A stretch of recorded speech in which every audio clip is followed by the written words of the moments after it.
Haleluya, saudara, shalom, selamat pagi. Puji Tuhan, hari ini kita dapat bertemu kembali di AMD. Saya berdoa ini akan memberkati setiap kita.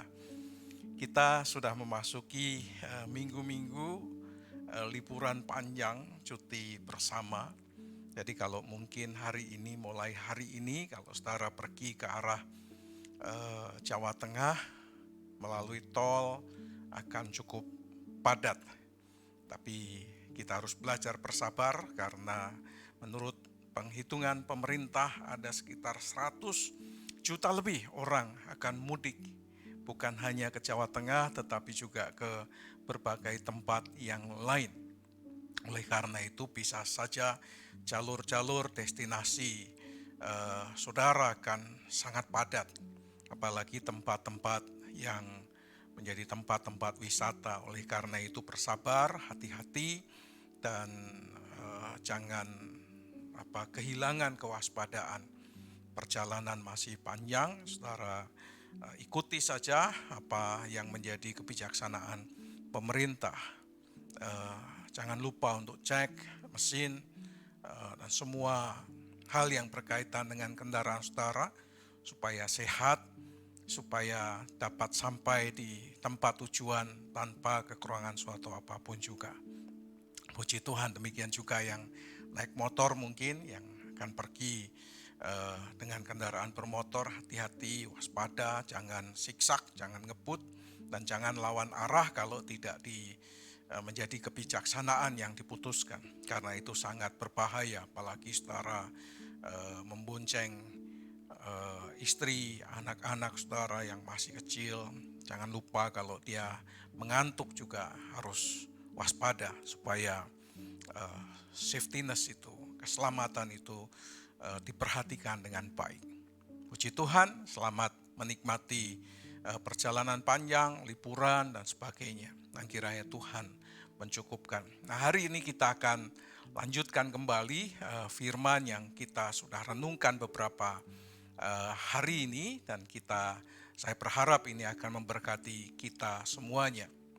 Hari ini kita akan belajar bagaimana kita fokus kepada Tuhan, kita fokus kepada apa yang Tuhan perintahkan, bagaimana kita harus membangun rumah Tuhan sesuai dengan petunjuk, sesuai dengan apa yang menjadi hikmat Tuhan atas kehidupan kita. Sebelumnya mari kita berdoa. Kami bersyukur Tuhan untuk hari ini, kami menyerahkan kehidupan kami sepanjang pagi hingga petang ini ke dalam tangan anugerah Tuhan. Kami menyerahkan semua aktivitas kami sebelum kami melakukan kegiatan kami ingin mengawali hari ini bersama dengan Tuhan dan firman Tuhan. Terima kasih Bapa, kami bersyukur, berkati firman-Mu di dalam nama Tuhan Yesus kami berdoa. Amin. Puji Tuhan. Adi akan membantu kita membaca Keluaran 28 ayat 25 maksud saya, ayat 8 sampai 9. Silahkan Adi. Keluaran 25 ayat 8 sampai 9. Dan mereka harus membuat tempat kudus bagiku, supaya aku akan diam di tengah-tengah mereka. Menurut segala apa yang kutunjukkan kepadamu, sebagai contoh kemah suci, dan sebagai contoh segala perabotannya, demikianlah harus kamu membuatnya. Saudara, apa yang harus dilakukan dengan semua persembahan yang diangkat, dipungut? Kita kemarin sudah belajar kata pungut itu berarti diangkat dan digerakkan oleh hati yang sukarela, hati yang terdorong. Artinya persembahan ini bukan persembahan khusus yang dipaksakan. Nah, apa yang harus dilakukan dengan semua barang-barang persembahan yang telah diambil dari umat Tuhan itu?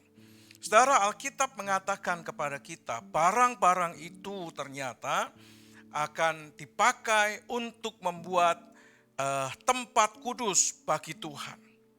Untuk membuat kemah pertemuan. Tujuannya adalah tempat yang mereka dirikan itu menjadi tempat kediaman Tuhan, menjadi tempat di mana Tuhan berdiam di antara umatnya, di tengah-tengah umatnya. Saudara, Tuhan memberi petunjuk. Ini menarik ya. Kalau Dora itu punya clue, punya petunjuk untuk mencapai destinasi dengan peta yang dia punya, Tuhan ini juga memberi petunjuk kepada Musa bagaimana harus mendirikan kemahnya. Ternyata mendirikan kemah, pertemuan tempat kediaman Tuhan itu tidak boleh sembarangan, saudara. Ternyata ada hitung-hitungannya, ada perhitungannya. Secara khusus Tuhan memberi petunjuk. Bisa saja Musa membuat kemah pertemuan itu berdasarkan pengertiannya sendiri. Tetapi Musa mengikuti apa yang menjadi petunjuk Tuhan. Musa mendengarkan petunjuk Tuhan dengan baik. Saudara, cara inilah yang seharusnya ditiru oleh para pemimpin-pemimpin gereja, para hamba-hamba Tuhan, para majelis gereja, para penatua, diaken gereja, para pengurus-pengurus gereja yang dipercaya untuk mengelola, memikirkan gerak langkah gereja ke depan, maka seharusnya mereka juga minta petunjuk kepada Tuhan apa yang harus dikerjakan dan apa yang harus dilakukan, sehingga pemimpin umat dapat membangun gereja sehingga mengalami pertumbuhan. Para pemimpin-pemimpin gereja dapat memikirkan, memutuskan apa yang harus dilakukan, sehingga gereja mengalami pertumbuhan secara signifikan. Pertumbuhan bukan memindahkan. Pertumbuhan itu artinya bukan memindahkan, saudara. Pertumbuhan itu berarti ada penambahan jiwa. Dan penambahan jiwa itu bisa terjadi karena 3 hal. Yang pertama, pertumbuhan karena secara biologis, di mana pasangan suami istri di dalam gereja itu memiliki anak, keturunan, dan anak-anak mereka kemudian kelak mereka menjadi anggota gereja tersebut. Jadi ada pertumbuhan secara biologis. Yang kedua, ada pertumbuhan karena jemaat pindah loh. Bukan memindahkan, tetapi pindah karena dia kerja, pindah karena dia punya usaha baru di tempat yang berbeda, mungkin pindah karena rumahnya digusur, lalu pindah ke rumah yang baru, dan di sana dia menemukan tempat ibadah yang baru. Ini namanya gereja tumbuh karena adanya perpindahan dari satu kota kepada kota yang lain, atau perpindahan sehingga ada atestasi. Jadi perpindahan ini bukan berarti pemindahan. Saya tidak menyinggung gereja ya, karena memang ada pertumbuhan karena pemindahan atau dipindahkan ya. Bukan, ini tidak karena adanya pemindahan. Yang ketiga, karena pemberitaan Injil, saudara. Karena berita Injil, ya, ada perpindahan karena Injil. Penambahan maksud saya karena berita Injil. Jadi inilah 3 faktor yang mempengaruhi pertumbuhan gereja. Kalau pemimpin-pemimpin itu meminta petunjuk Tuhan, maka mereka bisa memikirkan untuk pertumbuhan gereja, mengelola secara biologis, mengelola secara pemindahan atau orang yang pindah, lalu kemudian pertumbuhan bagaimana menjangkau jiwa-jiwa yang belum percaya kepada Tuhan. Nah, inilah cara yang seharusnya ditiru. Saudara, sehebat dan seahli apapun pemimpin gereja atau orang-orang yang memimpin gereja, maka bagian terpenting dalam kepemimpinannya di dalam gereja adalah mengikuti petunjuk Tuhan dalam menjalankan perintahnya. Bagian terbaik dari seorang hamba Tuhan, seorang pemimpin gereja adalah bersedia menuruti apa yang diperintahkan oleh tuannya. Ini penting, dasar ini. Kalau saudara adalah hamba Tuhan, maka bagian terpenting adalah menuruti apa yang menjadi perintah dari tuannya. Kalau saudara adalah pemimpin gereja, saudara gembala jemaat, hamba Tuhan, maka bagian terpenting sebagai pemimpin gereja, pengurus gereja adalah mengikuti petunjuk Tuhan dalam menjalankan perintahnya. Saudara, Tuhan tentu saja tidak membutuhkan tempat yang sedemikian kecilnya. Saudara, kemah pertemuan itu kecil sebetulnya. Tempat yang terbatas, sangat kecil, mungkin ukurannya tidak seluas yang kita bayangkan. Saudara, tempat yang kecil itu tidak representatif sebetulnya sebagai tempat kediaman Tuhan. Karena kemah itu tidak akan muat untuk kehadiran Tuhan. Karena tentu saja fisik Tuhan itu tidak dapat dibatasi atau tidak dapat menampung kehadiran Tuhan. Alkitab mengatakan bumi saja ini adalah tumpuan kakinya dan langit adalah tahtanya. Saudara, jadi pasti apa yang dibuat oleh Musa itu tidak akan pernah bisa muat. Tetapi toh Tuhan menginginkan ada kemah pertemuan di sana. Karena Allah ingin diam di antara umatnya. Saudara, namun demikian Tuhan menginginkan ada tempat di mana umat bisa berjumpa dengan Tuhan dan Tuhan bisa ada di tengah-tengah mereka. Saudara, kenapa hal ini Tuhan perintahkan kepada Musa? Karena Allah sebetulnya ingin menjadi pusat kehidupan umatnya. Sama seperti kalau saudara baca Alkitab nanti di kitab Yosua, khususnya di pasal-pasal terakhir, saudara akan ketemu Yosua itu mengumpulkan para pemimpin-pemimpin umat itu di Shilo, tempat di mana tabut perjanjian itu berada. Jadi tempat di mana Allah ada itu menjadi pusat kehidupan umat, di mana mereka berkumpul, mereka membicarakan, mereka memutuskan sesuai dengan hikmat yang Tuhan anugerahkan. Tuhan ingin dia menjadi pusat kehidupan umatnya. Dan dia ingin umatnya hanya mencondongkan hatinya, pikirannya, dan hidupnya hanya kepada Allah saja. Ini yang pertama, Allah ingin menjadi pusat kehidupan. Allah ingin saudara dan saya mencondongkan hati dan pikiran hanya kepada Tuhan. Dan yang kedua, saudara, Allah ingin di tengah-tengah umatnya tidak ada Allah lain kecuali Allah Abraham, Ishak dan Yakub. Kecuali hanya dirinya. Dia tidak ingin ada Allah asing di tengah-tengah umatnya. Dia tidak ingin ada berhala-berhala sebagai sesembahan umatnya. Dia hanya ingin hanya ada Allah saja di tengah-tengah umatnya. Allah Abraham, Ishak dan Yakub. Saudara, Tuhan juga ingin loh dalam kehidupan kita. Dia menjadi satu-satunya Allah dalam hidup kita dan tidak ada yang lain.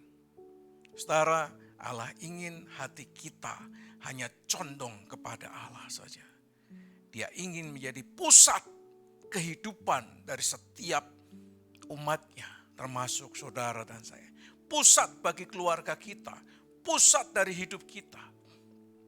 Dan tidak ada Allah lain kecuali Allah Abraham, Ishak dan Yakub.